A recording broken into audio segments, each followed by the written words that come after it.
Doctor صاحب جائیں گے. آواز بلند صلوات.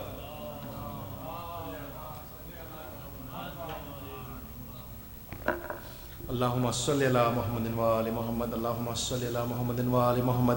اللہم صلی علی محمد وآل محمد. اللہم صلی علی محمد وآل محمد. اللہم صلی علی محمد وآل محمد. بسم اللہ الرحمن الرحیم. الحمدللہ رب العالمین الرحمن الرحیم مالک یوم الدین. ایاک نعبد و ایاک نستعین. اہدنا الصراط المستقیم صراط الذین انعمت علیہم غیر المغضوب علیہم ولا الضالین.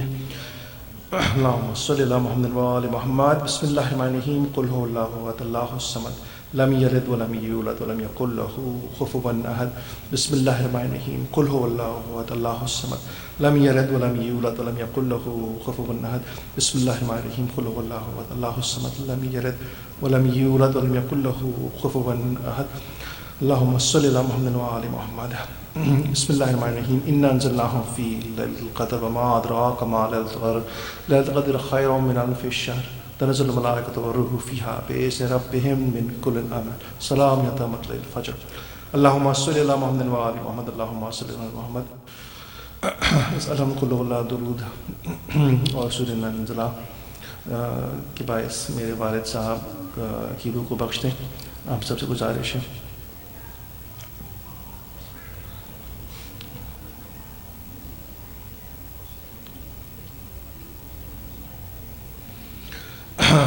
اعوذ باللہ من الشیطان الرجیم. بسم اللہ الرحمن الرحیم.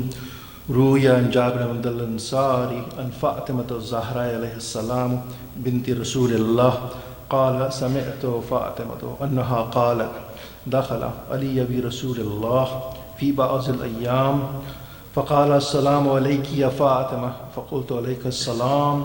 قال انی اجد فی بدنی ضعفا فقلت له اعوذک باللہ یابته من الضعف.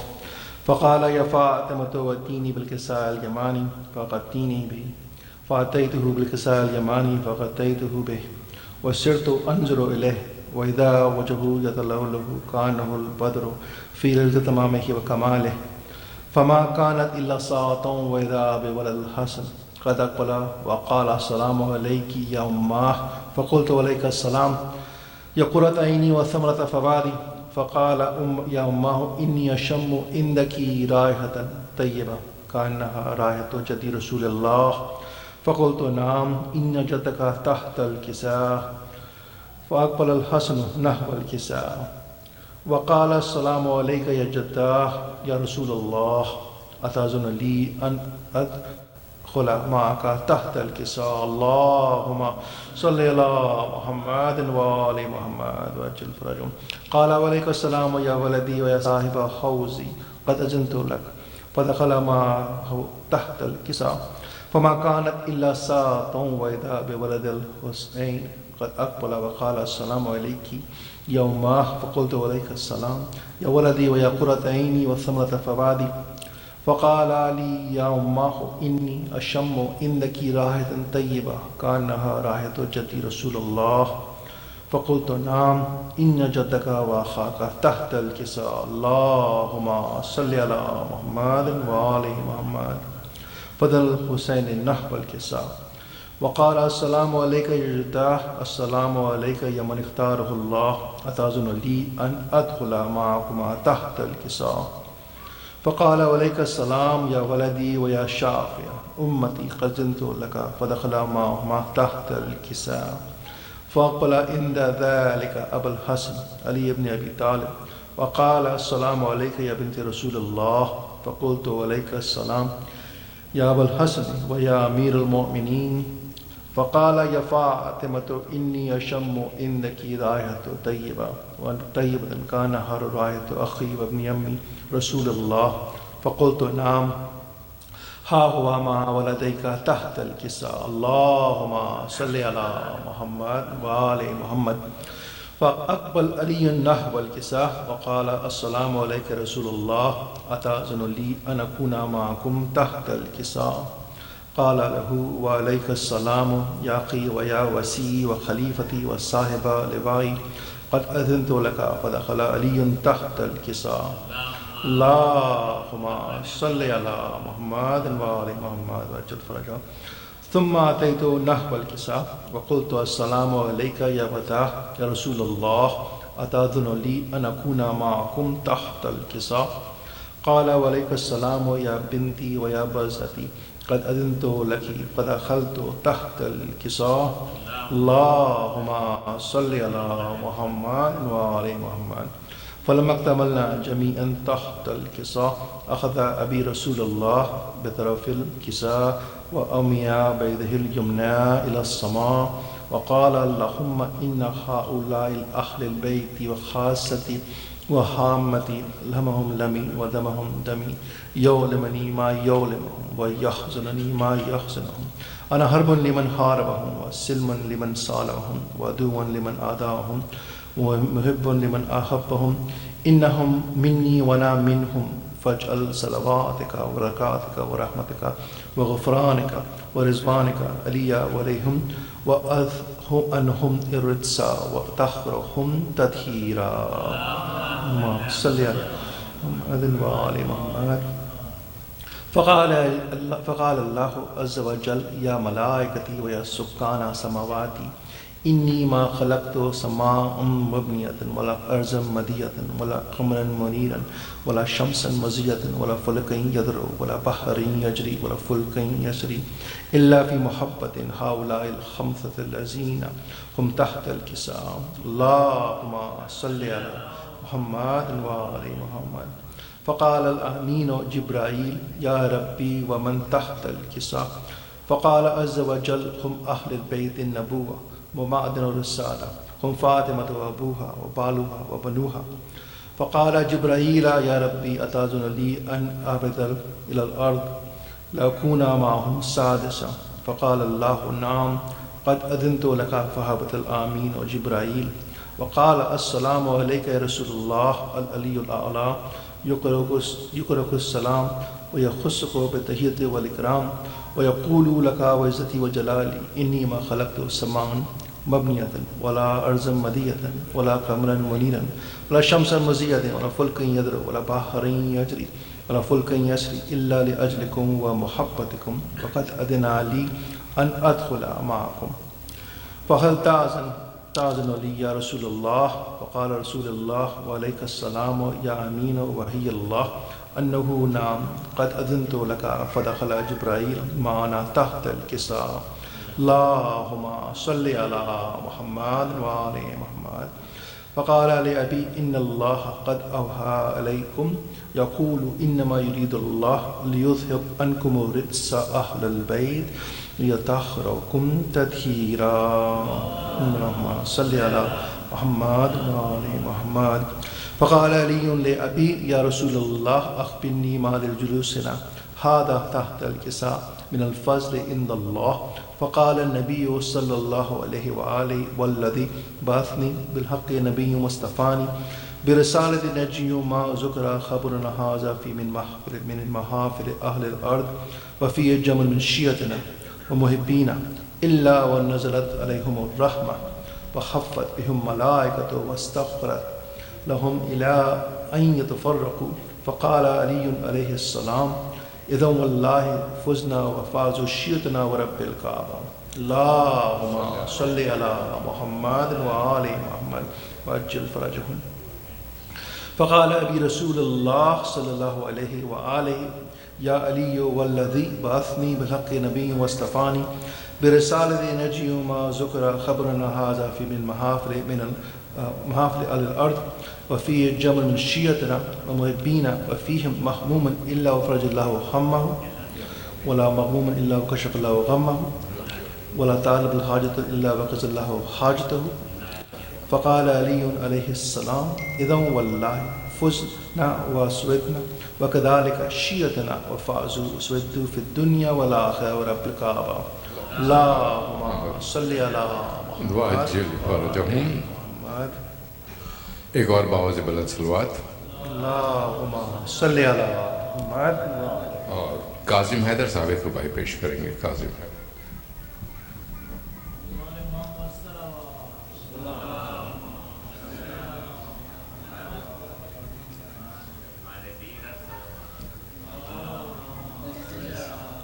گزارش ہے ایک الحمد اور 3 دفعہ قل اللہ پڑھ کے میرے والد صاحب کو بخش دیں. علی تاجر حیدر ابن ظفار حیدر نقوی.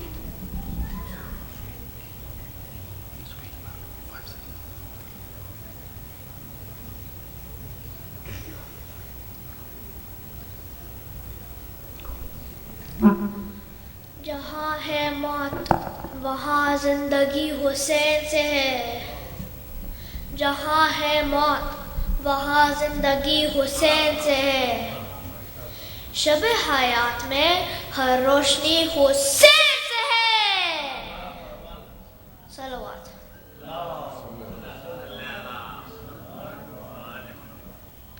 یزیدیوں سے ہماری کبھی بنی ہی نہیں. یزیدیوں سے ہماری کبھی بنی ہی نہیں. بنے بھی کیسے جب دوستی حسین سے ہے.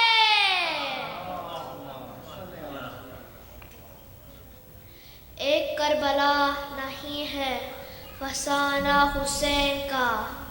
ایک کربلا نہیں ہے فسانہ حسین کا.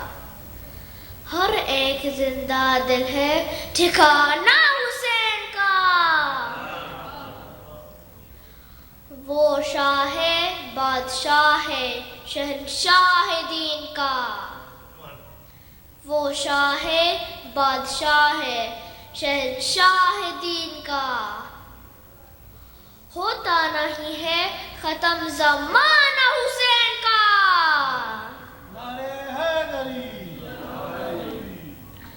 جو گونجتی رہی آدم سے رسول اللہ. جو گونجتی رہی آدم سے رسول اللہ. اسی صدائے خدا کو حسین کہتے ہیں.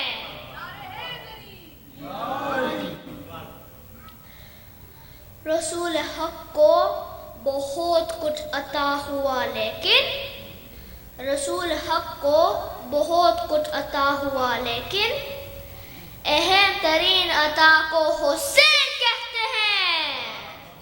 صلوات. غرور ٹوٹ گیا کوئی مرتبہ نہ ملا. غرور ٹوٹ گیا کوئی مرتبہ نہ ملا. ستم کے بعد بھی کچھ حاصل جفا نہ ملا. ستم کے بعد بھی کچھ حاصل جفا نہ ملا. سر حسین ملا ہے یزید کو لیکن شکست یہ ہے کہ پھر بھی جھکا ہوا نہ ملا. صلوات.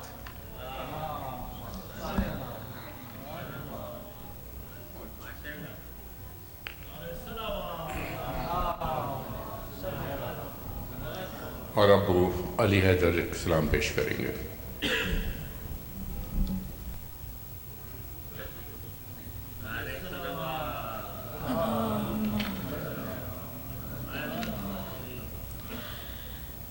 میں سوچتا ہوں کہ عابد کا حال کیا ہوگا. اسیر ہو کے وہ جب شام میں گیا ہوگا. میں سوچتا ہوں کہ وہ ظلم دے کے سجاد نے حسین کے بعد